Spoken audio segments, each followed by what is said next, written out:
The topic of today's session is simply called Why I Love Bitcoin.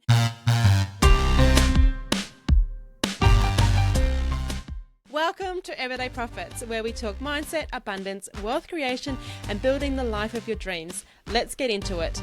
First, a quick disclaimer. I am not a financial advisor, and the content we share here is for educational, informational purposes only. It is based on our personal experiences and journey. Please always do your own research and seek professional advice before making any financial decisions.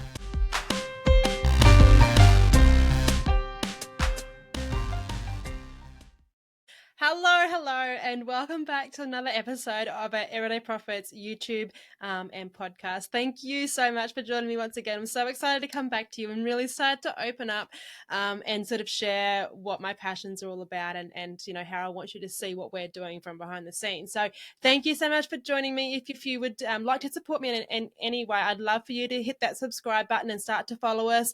Drop any comments that you like, any thoughts that come across to you as we're going through, please drop them down, and I'd love to be able to respond to you and even be able to bring to you content and different thoughts and ideas that might float your boat. So the topic of today's session is simply called Why I Love Bitcoin and why it's easier than you think to get started. And this is the thing, I have a deep passion for Bitcoin, and the more that you follow me, you'll start to understand, you know, how true this is and how much I love the space and how much I love the freedom that it brings. And we often hear people say that it's confusing or it's risky or it's too technical, and they use these terms that they consider Bitcoin to be beyond them. And I want to really encourage you and just realize that you don't need to have everything at your fingertips to start investing into Bitcoin. Okay, it's so much easier than what most people think to simply start. Okay, to simply begin the journey of investing into Bitcoin and even into other cryptocurrencies. I know I'm going to use the word Bitcoin all the way through here, but it's simply so much easier than what you think to start investing. So what is my personal connection to Bitcoin? Where did we start? What's our story? Why do I love it so much? So like a lot of people will share this story that they first, you know, heard the word Bitcoin, heard the word cryptocurrency around that 2017, 2018 point. And a lot of people felt the fear, and as we did too, we felt the fear from the misunderstanding of what this new digital asset called Bitcoin really was. And so, like most of them, like most people, we simply couldn't wrap our heads around what on earth this digital money was all about. This term of cryptocurrency, like what was it?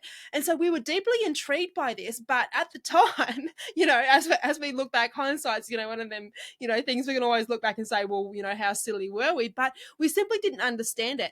And from my perspective, I think that that's part of the journey that we have to embrace. There's no point in saying I was an idiot back then, or you know, look how stupid I was, and if I had have bought back then, I would be worth this much now. From my perspective, there is no point in having those thoughts, because you can't change what's happened. All we can do is we can change the here and now and how we can progress moving forward. And so we didn't embrace it back, you know, in them early days, you know, 17, 18, 19. We didn't touch it. We just kept seeing it. It kept popping up in the stuff that we were looking at. And because we had started our journey into, you know, wanting to be investors and wanting to become diversified and wanting to have these, you know, these cash flow incomes and change our financial future. But at the time, it was simply too complicated, and we didn't understand it. We were heavily investing in ourselves in the sense of other assets, the likes of property and even stocks, but cryptocurrency at that point was so different. And let me be perfectly honest with you, where we are today in the crypto space is so far advanced than where we were just 8 years ago. It blows my mind, and I mean, from my perspective, coming into Bitcoin now is so much easier because of how much it's evolved. But back when we first started hearing about it, and even when we actually started in 2020, it was you know, it was it was like the dim dark ages, you know, like it was the caveman you know, times of Bitcoin. But I truly love the fact that we actually started to constantly look into it, and so that's how come we actually got onto the path of wanting to understand what it was. Okay. And at the time too, what we've learned on the way is we didn't understand how unstable and how manipulated, and how, I guess, fake, how empty, the monetary system is that we know in the fiat currency. So fiat currency is just the currency that we use every day. So Australian dollars, US dollars, your euro, your yen, that's what we class as fiat currency. Okay. And it got the term fiat currency, because it lost its base. Okay, so it was not actually connected to anything, and so that's where the term fiat currency comes from. And so back in our youth, we didn't understand that, and we didn't understand anything about what was going on. And we all remember the global financial crisis that came around in 2008, and that was actually where Bitcoin was born from. This figure by the name of Satoshi Nakamoto, it's the anonymous founder of Bitcoin. He could see that there was detrimental failures, and corruptions that were coming through in the traditional financial systems, and especially the way that the governments and the central banks were handling the money, handling the finance. And we probably know all the story about what happened in 2008 with the global financial crisis. About how many companies folded during that time. We've heard the stories of people jumping out of buildings because of how much wealth they had lost through that crisis. And so there's this figure, this anonymous person, this anonymous, syndicate, whatever Satoshi Nakamoto is, nobody knows. It's an anonymous figure created Bitcoin, and so it was in October 2021 when the actual Bitcoin white paper got released, and so that's why we say that Bitcoin was born in 2008. And so it wasn't until 2020, when my husband Nat and I we got really fed into trying to understand, what this Bitcoin was all about, what this term cryptocurrency meant.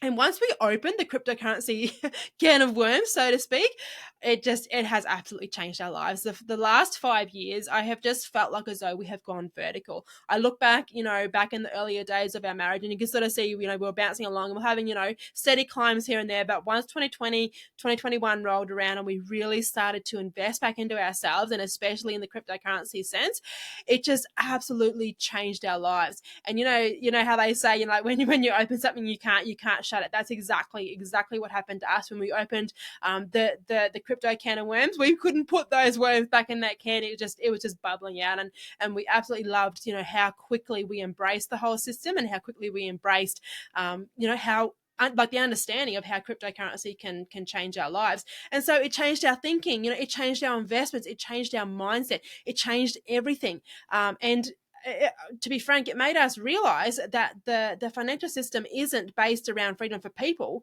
And of course, there are smarter and more independent ways to build your wealth and to hold your assets, and to manage your money.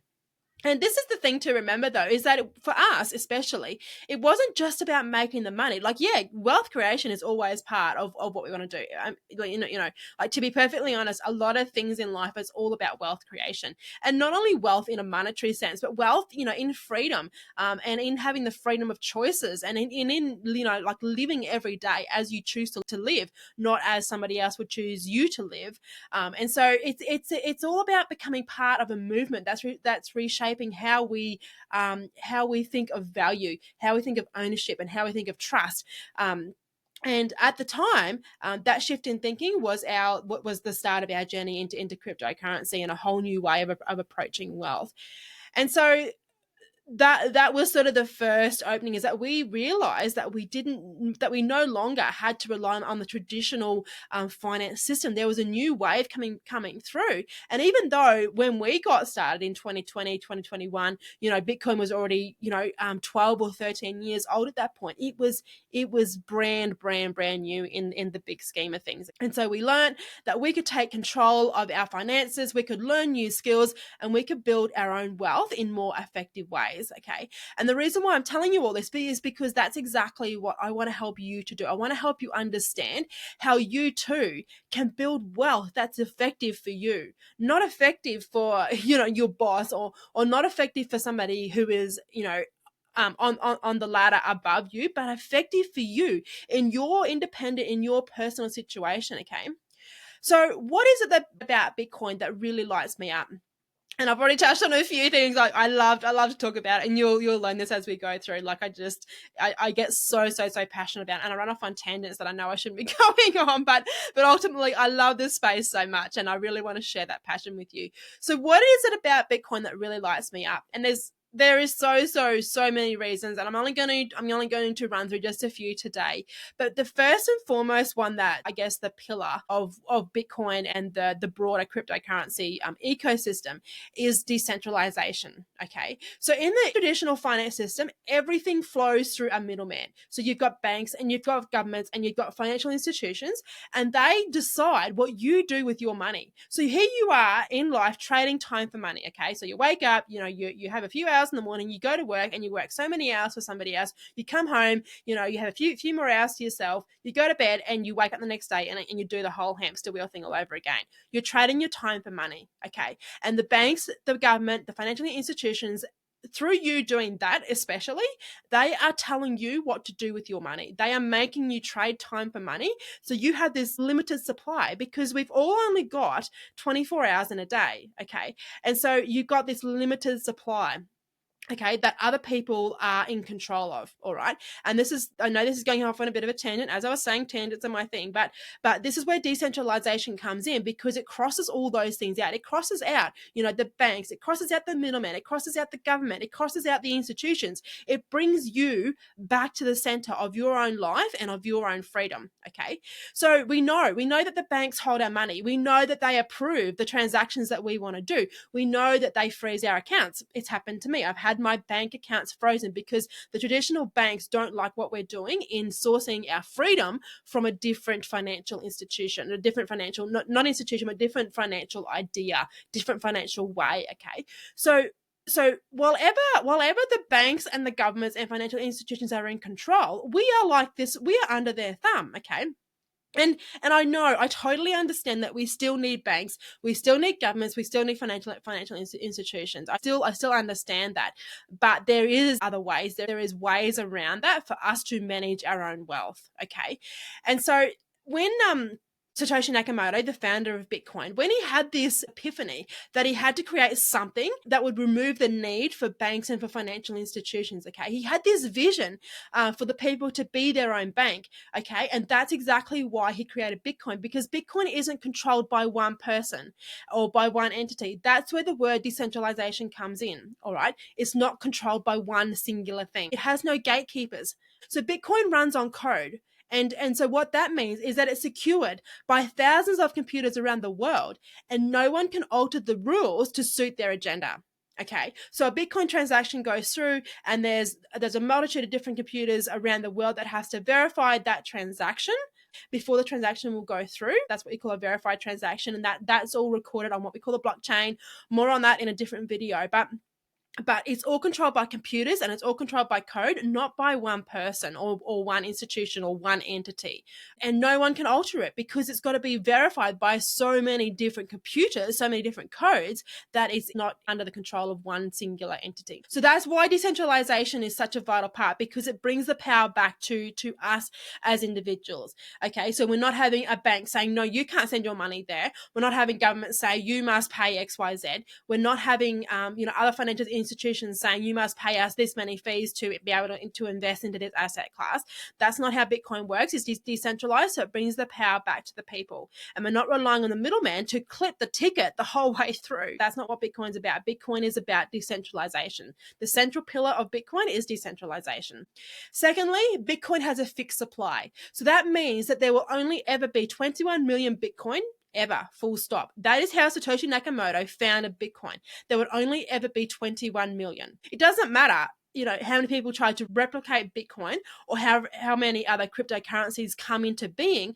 There will only ever be 21 million Bitcoin. That's it. And unlike dollars or other currencies that we know that gets printed endlessly by governments, they're diluting your purchasing power. They're diluting the value of your dollars. And that's what you're losing. You're losing value. So what your $1 will buy you this week is not what $1 is going to buy you next week, for example. Like, these aren't financial figures as such. They're just to give you some context, okay? So if you're saving your money in a bank, so you're putting your savings away, Inflation is eating up your money because the governments print money flat stick, and then your money is losing its value. So you might have $1,000 saved at this point, but you go 15 years time, and you're not going to get $1,000 worth of value as what it sits at as today. Okay, that's what it means when it eats your money away.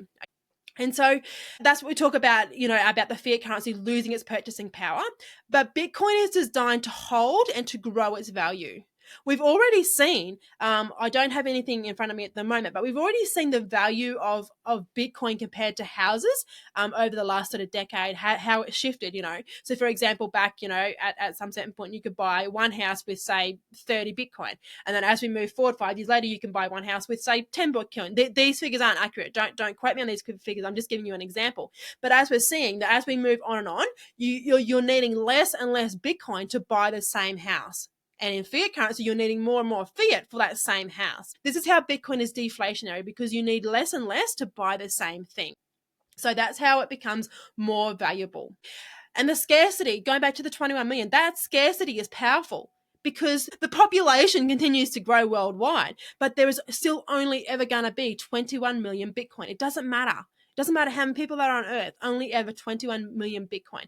And that's why Bitcoin has the term of being digital gold, because it's even more flexible than gold. Even though it takes on that term as being digital gold, it's way more flexible because you store your own Bitcoin, and that's where the term self-sovereignty comes from, okay? Because you can easily send it globally in seconds. You can trade it 24/7, 365. You're not waiting around for stockbrokers to open. You're not waiting around for stock exchanges to open. You're not waiting around for real estate contracts to go through. These things that take time in the current asset system as we know it.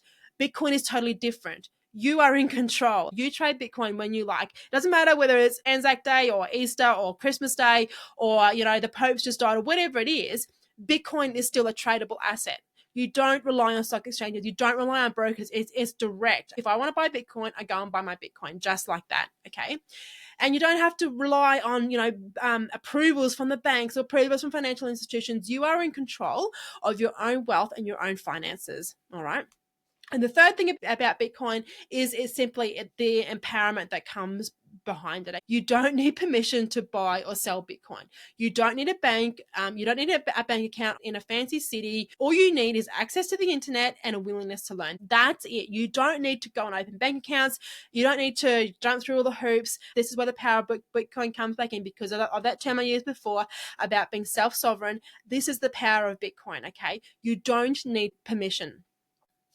And so for people in countries where the banking system fails them, this has happened to me. We've had our bank accounts frozen. And to be honest, when we had our bank accounts frozen, it wasn't just about freezing the bank account we were using to invest into crypto. It was our whole kit and caboodle. So other businesses and other personal accounts, we've had our accounts frozen, okay? And so when the banking system fails us, we need to be ready to take back that control. We need to be ready to embrace Bitcoin for what it is, okay? Bitcoin is a tool for freedom, and that's exactly why it gets me excited. So what I love most is the freedom about Bitcoin, but Bitcoin puts financial power back into the hands of people. And that's what we need to focus on, is getting that financial freedom, that power back into our own hands. So how is Bitcoin changing the finance world? So in this present day, we are watching the financial systems shift right in front of us. Central banks are printing more money than ever. Inflation is hitting hard, okay, eroding the value of our dollars. And people are starting to question, where can I put money so it actually holds value? And as I've been saying, this is where Bitcoin comes in. It offers the alternative. It's a new standard for saving, for investing, for building wealth outside of the old system. I shouldn't use that word. The traditional system. The system's still there, but outside of the traditional system, okay? Big institutions are now catching on. We've seen massive companies, the likes of Tesla, of MicroStrategy, the likes of BlackRock, of Grayscale, Fidelity. These companies are investing billions of dollars, literally billions of dollars, into Bitcoin. Over the last few months, we have seen the massive uprise in the likes of ETFs being approved in America. The likes of BlackRock and Grayscale have now got Bitcoin and Ethereum ETFs being approved. They are seeing the power of Bitcoin. These financial institutions are seeing the power of Bitcoin, and they're already soaking up the supply, okay? They are already taking advantage of the freedom that Bitcoin offers. And in other aspects, we're seeing countries like El Salvador making it legal tender. And even for us here in Australia, there is businesses who will accept Bitcoin as tender for goods and services. There's ATMs being rolled out across the country where you can go and swap Bitcoin for fiat, or other way around, swap fiat to Bitcoin. Okay, we're seeing these I guess these movements coming through that are embracing Bitcoin. Okay, it's changing the world as we speak, and every day more people just like us are realizing that this isn't just a tech trend; it's a shift in the global financial power dynamic. So Bitcoin is giving people a way to store value that no government can confiscate or devalue, and that is what we come back to, the power of Bitcoin and how it's changing the world. Okay, because it's taking the power away, as we've been saying, from banks, financial institutions, governments, middlemen. These things, it's taking power away from them and giving it back to us.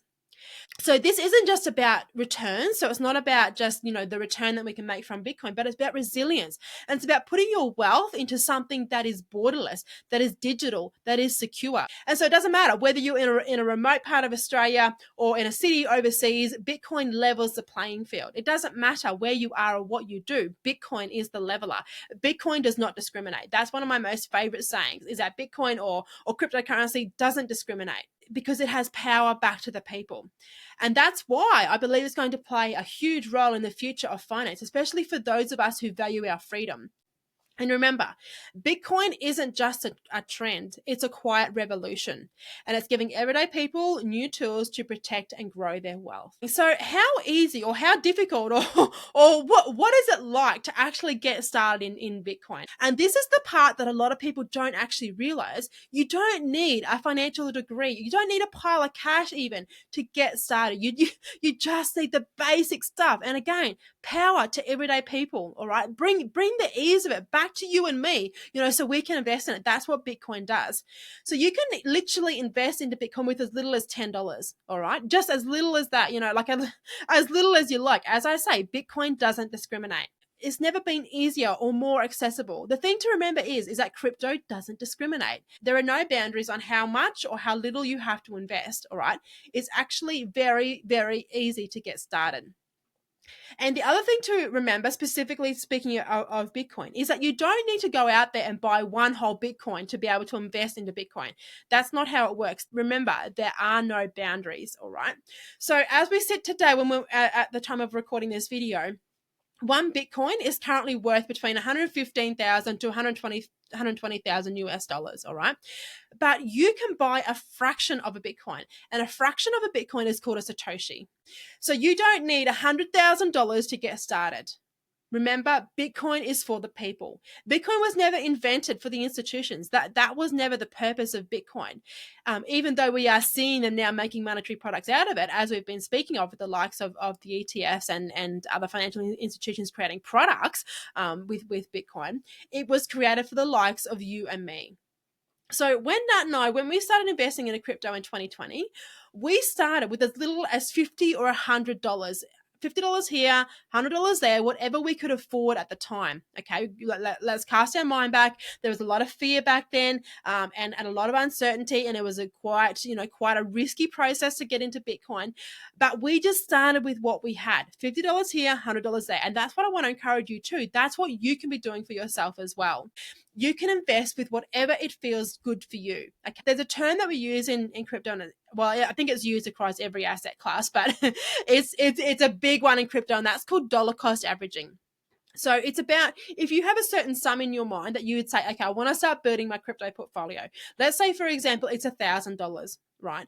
The term dollar cost averaging comes in, where that means that if you want to go and buy Bitcoin, you don't just go and buy $1,000 today. If your budget is $1,000, you just don't go out and buy the lump sum of $1,000. What it means is that you buy a little bit here and there in different segments. So let's go back to our example of $100. So maybe $100 twice a week, once a month, every day, whatever your independent situation looks like. You just invest. No matter what the price does, we take the emotion out of what the price is doing, and we consistently invest $100 for 10 times over, no matter what the price is doing. That's called dollar cost averaging. And what that does is, it doesn't matter whether Bitcoin's going up and down, because Bitcoin is a volatile asset. We all know that. We're all well and truly aware of how volatile Bitcoin and other cryptocurrencies are. But as it's going up and down, and you're just consistently investing your $100 a week, let's use that as the example. It doesn't matter how much Bitcoin is chopping around, your $100 is still going in. okay, and you might buy, that the fluctuation might be $20,000 in difference of when you first started to buy, like your lowest entry point and your highest entry point.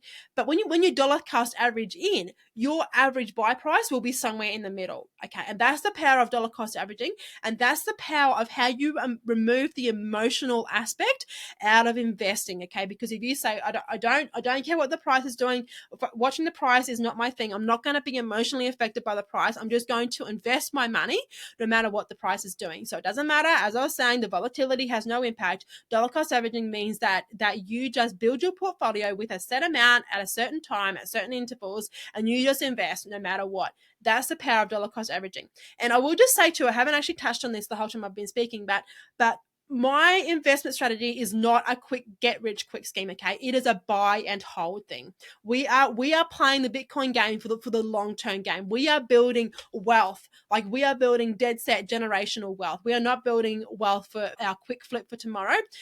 That's trading. You can go and find other information on that, but we are investors. The long-term goal is our ambition, okay? What out there are we striving for? What long-term ambition do we have? And that's why we can work on dollar cost averaging, because our ambition isn't to get rich tomorrow. Nobody can get rich tomorrow. Like, it is such high risk, okay? But dollar cost averaging and investing over long-term strategy is what we encourage everybody to do. It's a great way to build your position without being stressed about the market, And as I've been saying, it's how you remove the emotion from the ups and downs and the volatility that come from the cryptocurrency market.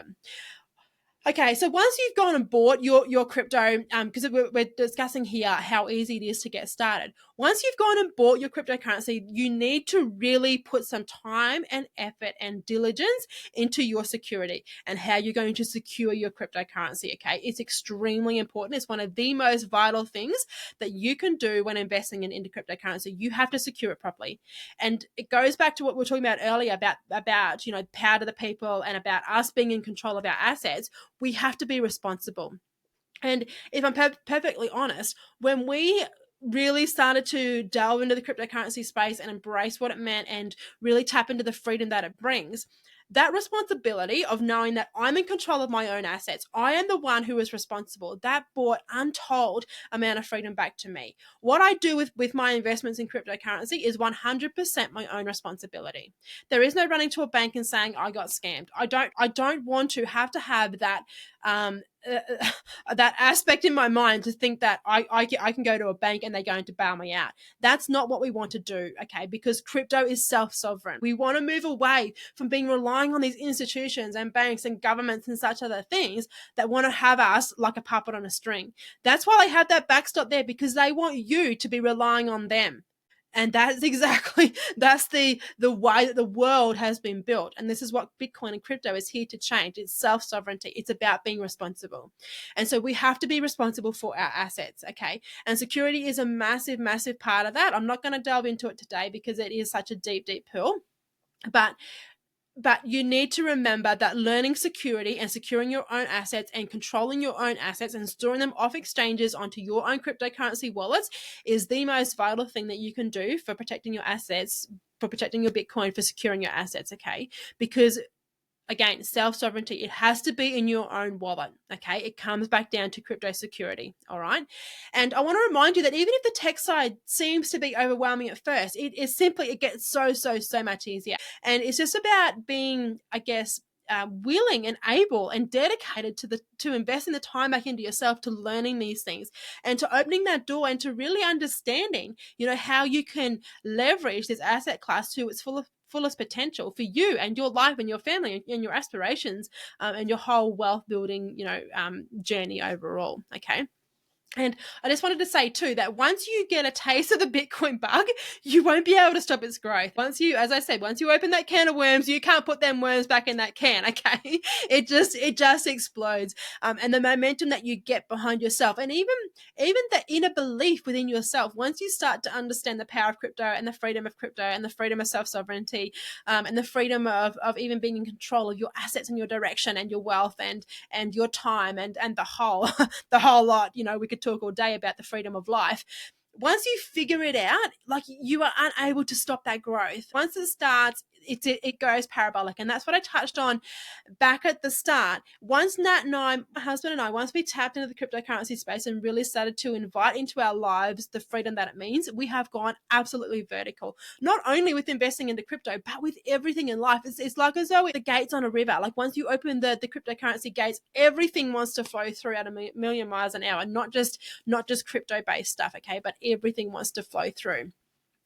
And whatever you continue to be a part of our Everyday Profits community, you'll never have to figure it out alone. And that's why we really want to encourage you to, subscribe to our YouTube channel, to leave a comment, to leave a rating or review, whatever floats your boat, and let us know how you feel and some feedback and different things that you'd like to hear us talk about, so we can bring the value to you, okay? And we can share with you, what you need to do and the direction that you need to take. And remember that you don't need to be techie, okay, to start investing into Bitcoin, to start investing into cryptocurrencies. You don't need to be rich. You just need to get started. You need to stay informed, and you need to think long term, okay? That's the overall arching thing that you need to focus on. You don't need to be caught up or concerned or worried about, I'm not tech savvy, or I don't understand how to go through the whole process. You just need to start, because once you start, as I said, once you start to open them gates on the river, the flood will come through, and you will go with the flow, and you will just grow as you go. Okay, it's really, really important.